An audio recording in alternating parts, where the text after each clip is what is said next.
Hello and welcome back to Adhyayan nexus academic. My name is Aman Mehta और आज हम 12th के लिए अकाउंट्स पढ़ने वाले हैं। बहुत प्यारी चीज़ हम शुरू कर चुके थे, एनपीओ हम पढ़ रहे थे।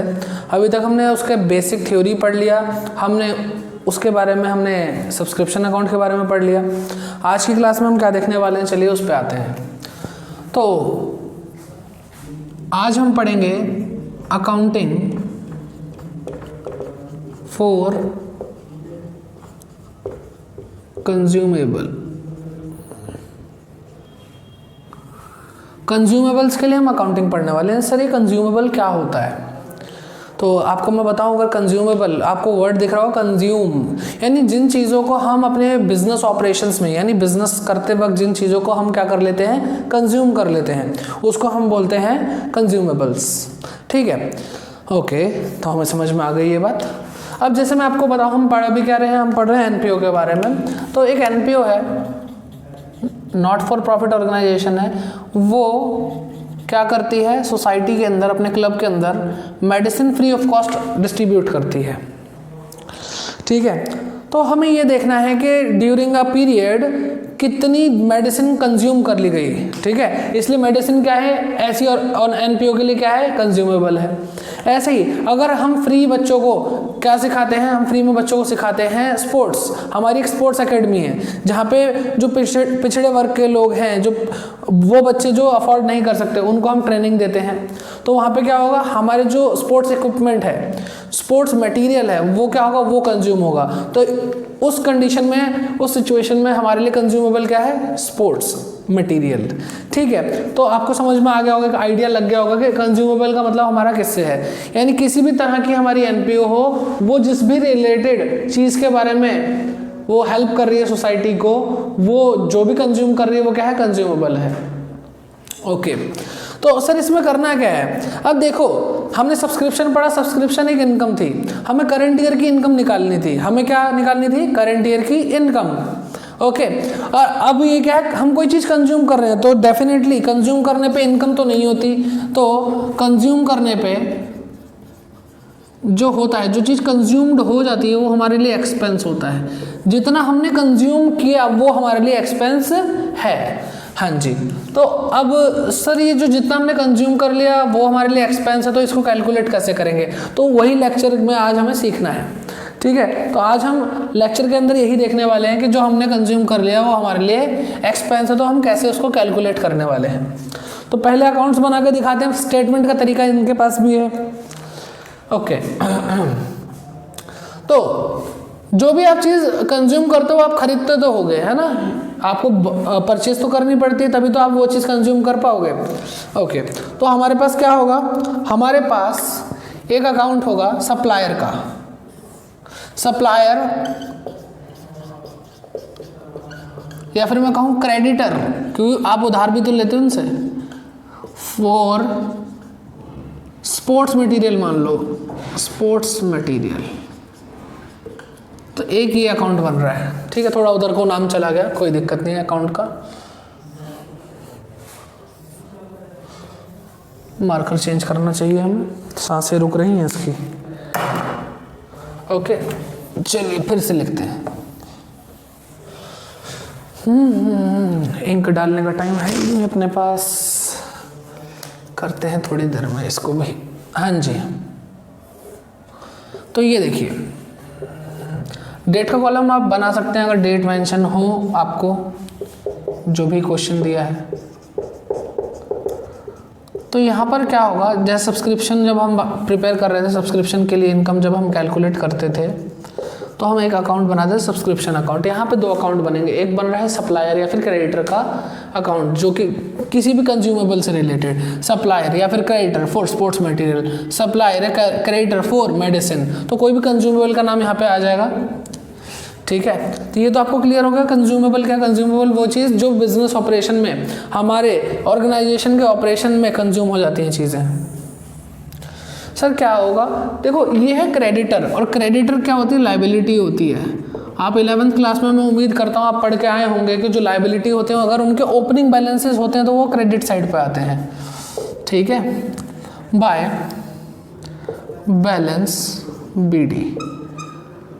ठीक है, क्या कह रहे हैं हम कि जो लायबिलिटी होता है उसके जो बैलेंसेस होते हैं वो क्रेडिट बैलेंस होता है, तभी तो क्रेडिट साइड पाएंगे ओपनिंग में, और क्रेडिट बैलेंस अगर क्लोजिंग में आएगा तो वो डेबिट साइड पर शो होता है। कई बच्चों को ये पता ही नहीं होता, वो सोचते हैं कि डेबिट साइड पर आ जाएगा तो वो क्या है, डेबिट बैलेंस है। नहीं जी, अगर ओपनिंग बैलेंस है और वो क्रेडिट साइड है तो वो क्रेडिट बैलेंस है, और क्लोजिंग बैलेंस है और वो डेबिट साइड शो हो रहा है तो वो क्या है, वो क्रेडिट बैलेंस है। ठीक है, कभी 11th क्लास के लेक्चर में अपलोड कर रहा हूँ, वहाँ पे मैं ये सारी चीज़ें आगे भी डिटेल में बताने वाला हूँ।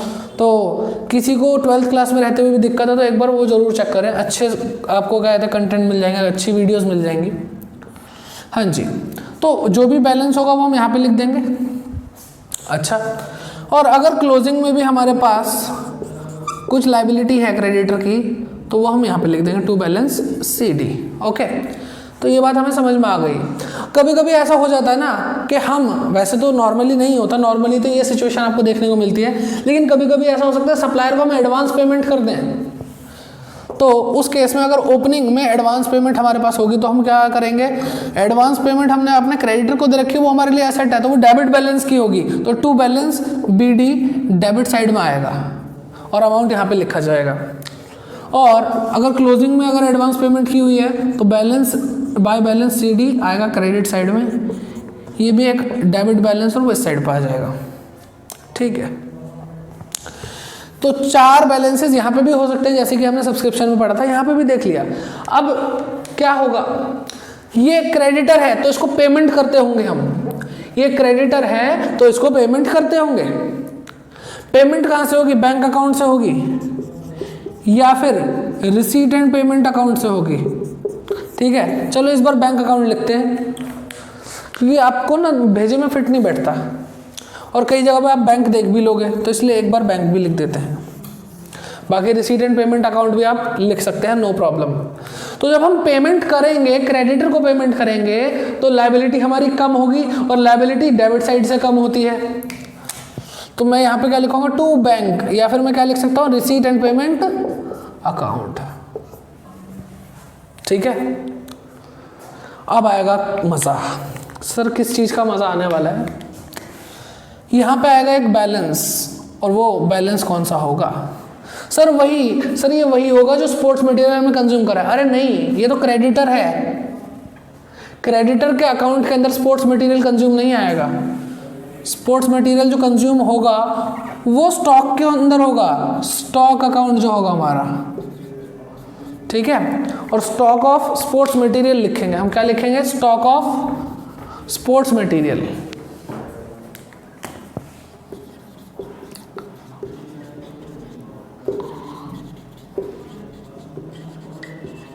ठीक है, और यहाँ पे अमाउंट का कॉलम, यहाँ पे भी अमाउंट का कॉलम, तो वो तो यहाँ निकलेगा। यहाँ पे क्या आएगा, देखो भाई, अगर क्रेडिटर कम हो रहे तो क्रेडिटर इस साइड से बढ़ते होंगे, और क्रेडिटर बढ़ने की वजह क्या है, जब हम किसी भी सप्लायर से सामान क्रेडिट पे खरीदते हैं, उधार खरीदते हैं, ठीक है, तो यहाँ पे क्या आ जाएगा, यहाँ पे आ जाएगा परचेज, परचेज, और वो भी परचेज कैसी होगी, परचेज होगी क्रेडिट में। ठीक है, परचेज अकाउंट कैसा, क्रेडिट में। और इस अकाउंट को बनाने का पर्पस यही है कि हमें पता चले कि हमारा जो परचेज है क्रेडिट वो कितना है, तो ये एक बैलेंसिंग फिगर निकल के आएगा और वो हम यहाँ पे लिख लेंगे। सर इस अकाउंट से ये क्यों चाहिए था, क्योंकि जब हमें ये पता चलेगा कि हमने कितना उधार परचेज करा है, और तो परचेज करने में स्टॉक भी तो बढ़ेगा, तो स्टॉक अकाउंट में भी इसका इम्पैक्ट देखने को मिल जाएगा, इसका इम्पैक्ट स्टॉक अकाउंट में देखने को मिलेगा, इसलिए दो दो अकाउंट बन रहे हैं यहाँ पे। और यहाँ से फिर जब ये चीज़ यहाँ पे हम ट्रांसफ़र कर देंगे और फिर हम ये अकाउंट पूरा बनाएंगे, तब हमें पता चलेगा कि हमारा स्टॉक कितना कंज्यूम हुआ है, तो हमें पता चलेगा कि कंज्यूमेबल कितना कंज्यूम हुआ, एक्चुअल में कितना एक्सपेंस बन के आ रहा है। Okay okay, very good. अगर वीडियो देखते देखते अगर आप ये भूल जाते हैं ना कि लाइक भी करना होता वीडियो को, सच बता रहा हूँ देश खतरे में है, ठीक है, तो लाइक कीजिए, मोटिवेशन मिलता है और मैं और अच्छे से पढ़ाना शुरू करता हूँ। फिर देखो, अब स्टॉक है, स्टॉक क्या होती है, एक असेट होती है, और असेट, अब असेट का तो जो अकाउंट होता है वो, उसका जो बैलेंस होता है वो डेबिट बैलेंस ही होता है। कभी ऐसा हो सकता है स्टॉक माइनस में हो, नहीं, ऐसा तो नहीं होता। तो यहाँ पे जो बैलेंस आएगा वो असेट का बैलेंस, डेबिट बैलेंस होता है, और हमेशा किस साइड पे आएगा, डेबिट साइड पे आएगा। ठीक है। और अगर क्लोजिंग में हमारे पास कुछ असेट बची होंगी, कुछ स्टॉक बचा होगा, तो वो किधर आएगा, क्रेडिट साइड पे आएगा। ये भी एक डेबिट बैलेंस है, और वो अमाउंट यहाँ लिख देंगे हम। ठीक है, इनका टोटल भी होगा, यहाँ पे अमाउंट आएगा। अच्छा जी सर, यहाँ पे कोई बैलेंस नहीं जी, कोई बैलेंस नहीं। ओके, तो अब देखो, स्टॉक डेबिट साइड से बढ़ता होगा, क्रेडिट साइड से घटता होगा। असेट बढ़ती है, स्टॉक एक असेट है, असेट बढ़ती है तो डेबिट होता है, घटती है तो क्रेडिट होता है। तो स्टॉक कहाँ से बढ़ेगा, डेबिट साइड से बढ़ेगा। यानी यहाँ पे वो सारी चीजें लिखी जाती है जिसकी वजह से हमारा स्टॉक इंक्रीज होता है। तो स्टॉक तब इंक्रीज होता है जब हम परचेज करते हैं, तो टू परचेज अकाउंट। अब परचेज, ध्यान रखना, या क्रेडिट भी हो सकती है और कैश परचेज भी हो सकती है। तो कैश, तो हमने क्या लिख दिया, परचेज अकाउंट में यहाँ पे कैश, यानी कैश में जो परचेज करा, और फिर यहाँ पे लिख दिया क्रेडिट, यानी जो क्रेडिट में परचेज करा। देखो ऐसा तो नहीं है ना कि सिर्फ हम क्रेडिट पे ही क्रेडिट पे ही हम परचेज करते होंगे, या ऐसा नहीं है सिर्फ कैश पे ही परचेज करते होंगे। दोनों में से कुछ भी हो सकता है, दोनों ही हो सकते हैं। ठीक है, तो ये वाला जो परचेज हमने निकाला था इस अकाउंट से, वो तो ये आ रहा, ये वाला ये रहा वो अमाउंट है, ये वाला। ठीक है, अगर हमें ये नहीं पता चलेगा तो हम नहीं निकाल पाएंगे। और नॉर्मली आपको क्वेश्चंस में कैश परचेज दिया ही नहीं होगा, आपको क्रेडिट परचेज यहाँ पे लिखना होगा और वही अमाउंट यहाँ पे आ जाएगा। और अगर कैश परचेज भी दिया है तो इन दोनों को टोटल करके हम वो अमाउंट यहाँ लिख देंगे। ठीक है, यहां तक की कहानी तो फिनिश। अब इस साइड पे आओ। अब हमारा जो स्टॉक है स्पोर्ट्स मटेरियल का, वो कब होगा, जब हम उसको कंज्यूम करेंगे। और जो अभी मैंने आपको वीडियो की शुरुआत में बताया था कि जो भी हम कंज्यूम करेंगे वो हमारे लिए एक्सपेंस होगा, और जो हमारा एक्सपेंस होगा वो इनकम एंड एक्सपेंडिचर अकाउंट में जाता है। तो हम लिखेंगे by income and expenditure account, और यही बैलेंसिंग फिगर है। ठीक है, और ये अमाउंट यहाँ आ जाएगा और टोटल हम यहाँ पे कर देंगे। ठीक है, तो जितना भी कंज्यूमेबल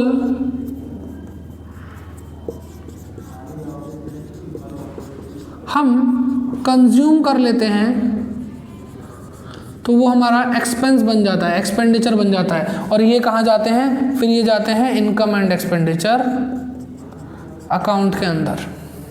कहाँ जाते हैं, एक्सपेंस डेबिट साइड पे जाते हैं, यहाँ पे। ठीक है, ये भी हमें आगे देखना है। हम टुकड़ों में चीज़ों को पढ़ते जा रहे हैं कि कौन कौन सी चीज़ें हम इनकम एंड एक्सपेंडिचर अकाउंट के लिए कैलकुलेट करते हैं। तो ये चीज़ आपको समझ में आ गई। 2 अकाउंट बनेंगे आपके। पहले बनेगा creditor for sports material account, या क्रेडिटर्स फॉर कंज्यूमेबल अकाउंट, जो भी आप लिखना चाहो, और stock of sports material account. दोनों चीज़ें आप पॉज करके नोट कर सकते हैं, काम की चीज़ है। आपको आई थिंक चीज़ें समझ में आ रही होंगी, बहुत आसान है, कोई प्रॉब्लम वाली बात ही नहीं है। ठीक है, तो जैसे हमने सब्सक्रिप्शन के लिए करा, पहले हमने अकाउंट बना करके फिर हमने समझा किस तरह से इनकम की सब्सक्रिप्शन की इनकम निकलती है, वैसे ही हमने इस बार अकाउंटिंग सीखी कंज्यूमेबल की, और अकाउंट बनाकर चेक करा कि किस तरह से जो हमारे स्टॉक्स हैं कंज्यूमेबल के, वो किस तरह से कंज्यूम होते हैं, और जो कंज्यूम हो जाते हैं वो हमारे एक्सपेंस होते हैं, तो कैसे कैलकुलेट करके हम उसको इनकम एंड एक्सपेंडिचर अकाउंट में लिखते हैं। ठीक है, तो मैंने आपको सिखा दिया। और जैसे मैंने सेकंड वीडियो सब्सक्रिप्शन के लिए बनाई और उसमें एक क्वेश्चन करा और स्टेटमेंट भी सिखाई, ऐसे ही अब मैं सेकंड वीडियो आपके लिए बनाऊंगा। उसके अंदर मैं आपको सिखाऊंगा कि जो स्टॉक है जो कंज्यूम हुआ है उसको स्टेटमेंट वाइज, ये जो हमने 2 अकाउंट बना करके काम किया है उसको एक स्टेटमेंट में कैसे करते हैं। तो वहाँ पर हम एक क्वेश्चन भी कर लेंगे, लेकिन जाते जाते एक क्वेश्चन तो बनता है ना, तो एक क्वेश्चन मैं खुद बना लेता हूँ अपने पास से। हाँ ठीक है, तो मैंने लिखा from the following information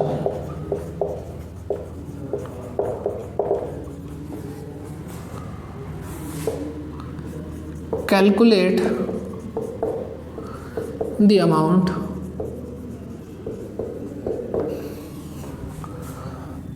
of consumable to be credited, sorry to be debited in income and expenditure account. इन्होंने बोला कि जो फॉलोइंग इंफॉर्मेशन दी है तो उससे बताइए वो अमाउंट जो कंज्यूमेबल का डेबिट होगा किसमें, इनकम एंड एक्सपेंडिचर अकाउंट में। तो इन्फॉर्मेशन देखो क्या दी है।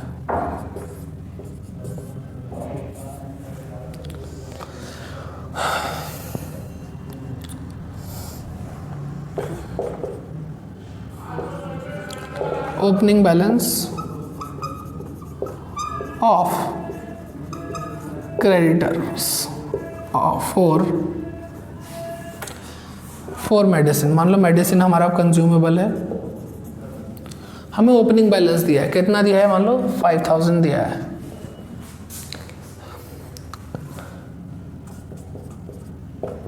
क्लोजिंग बैलेंस हमें दिया है, साथ साथ आप क्वेश्चन नोट करते जाएं।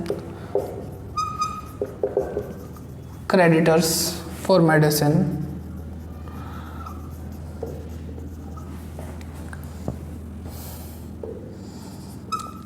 $3000,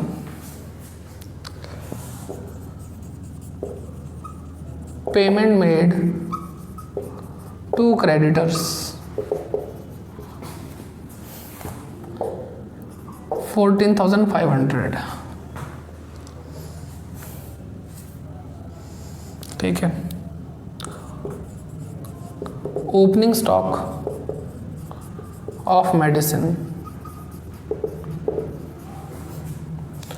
is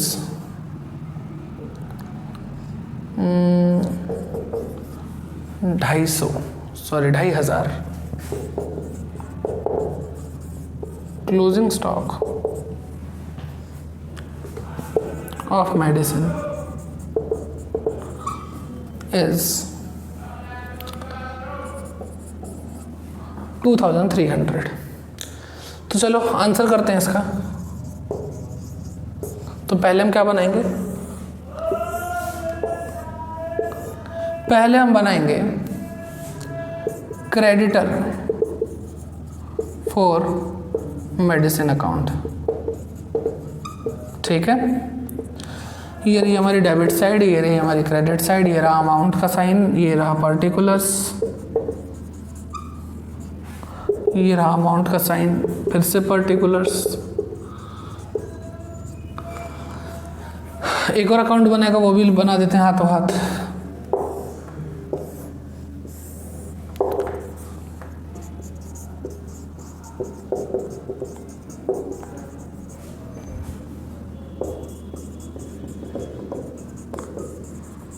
debit side, credit side, और ये क्या है, स्टॉक ऑफ मेडिसिन अकाउंट। ठीक है, अब बस ये इन्फॉर्मेशन इसके अंदर हमें यूज़ करनी है, उसके बारे में बात करते हैं। तो हमें ओपनिंग बैलेंसेस दिए हैं क्रेडिटर के, तो क्रेडिटर के दिए हैं तो हम लिखेंगे बाय बैलेंस BD।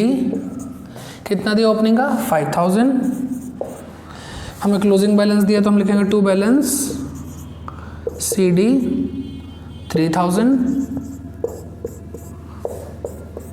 ओके, और कोई यहाँ पे हमें एडवांस के बैलेंसेस नहीं दिए, तो हमने पेमेंट करी है, क्रेडिटर को पेमेंट करेंगे तो क्रेडिटर डेबिट हो जाएंगे। तो मैं लिखूँगा टू बैंक अकाउंट। कितना, 14,500। टोटल करेंगे तो आएगा 17,500। 17,500। तो यहाँ पे अब एक बैलेंसिंग फिगर निकल के आएगा कि कितना हमने अमाउंट परचेज किया होगा क्रेडिट पर इस क्रेडिटर से। तो परचेज अकाउंट, और यहाँ पे मैं लिखूँगा ब्रैकेट में क्रेडिट, और फिर ब्रैकेट में लिखूँगा बैलेंसिंग फिगर। ओके, आसान है, टोटल कर लिया। बस टोटल में से हम क्या करेंगे, 5000 माइनस कर देंगे तो आएगा हमारा कितना बैलेंस, 12,500। तो हमने जो क्रेडिट पे परचेज किया है वो कितना है, 12,500, और ये अब यहाँ पे ट्रांसफ़र हो जाएगा। अभी देखते हैं कैसे। अब हमें ओपनिंग स्टॉक दिया है कितना, 2,500 रुपये। तो लिखा हमने टू बैलेंस BD। असेट है तो डेबिट साइड से शुरू कर रहे हैं, डेबिट बैलेंस होता है इनका। और यहाँ पे लिखेंगे टू बैलेंस CD कितना होगा 2300। मैंने स्टॉक परचेज करा है क्रेडिट पर, तो परचेज आ जाएगा यहाँ पे टू परचेज अकाउंट, और यहाँ पे लिखूंगा मैं क्रेडिट में कि क्रेडिट है। लिखना सही है, इन्फॉर्मेटिव रहनी चाहिए चीज़ें। तो ये आ गया 12,500। टोटल करते हैं इनका, टोटल करा तो ये आ गया 15,000, और 15,000 में से 2,300 माइनस करेंगे तो हमारे पास एक बैलेंस आ जाएगा यहाँ पे, और वो होगा इनकम एंड एक्सपेंडिचर जो हमें निकालना है, इनकम एंड एक्सपेंडिचर अकाउंट। ये क्या है, बैलेंसिंग फिगर।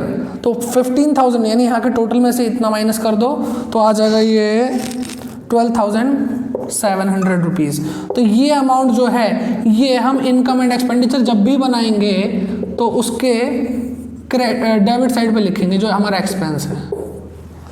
ठीक है, तो ये रहा हमारा आंसर। इस क्वेश्चन का आंसर क्या है 12,700। आई होप आपको चीज़ें क्लियर हैं, आसानी से समझ में आ रही हैं। और अगर आपको कोई भी प्रॉब्लम है तो कमेंट बॉक्स के अंदर आप पूछिए, बेझिझक पूछिए, मज़े से पढ़ाई करिए।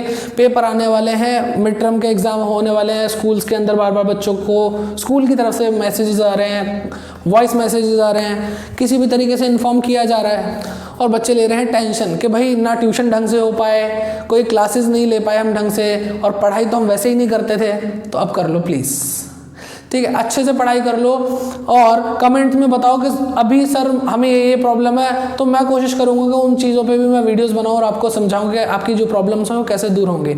ठीक है, तो आपके एग्जाम्स के लिए हम पूरे सपोर्ट में हैं, पूरा साथ दे रहे हैं। ऐसे ही आप हमारे इस चैनल को पूरा सपोर्ट करिए, सब्सक्राइब कीजिए अगर अभी तक आपने सब्सक्राइब नहीं किया, और वीडियोज़ को शेयर ज़रूर कीजिए, अपने क्लासमेट्स का शेयर कीजिए, जितने भी स्टूडेंट हैं जो 12th क्लास के हैं, हमारी 11th क्लास की भी वीडियोज़ हैं उनको शेयर कीजिए अपने जूनियर्स को, और लाइक ज़रूर कीजिए, मोटिवेशन मिलता है, अच्छे अच्छे कमेंट आते हैं, बहुत मोटिवेशन मिलता है और मन करता है कि आपके लिए बस ऐसी मेहनत करते रहें, वीडियोस बनाते रहें। ओके, तो प्रैक्टिस करिए घर पे, अच्छे से प्रैक्टिस करिए। मैं आपसे मिलता हूँ नेक्स्ट लेक्चर के अंदर, तब तक के लिए स्टे बेस्ट, गुड बाय।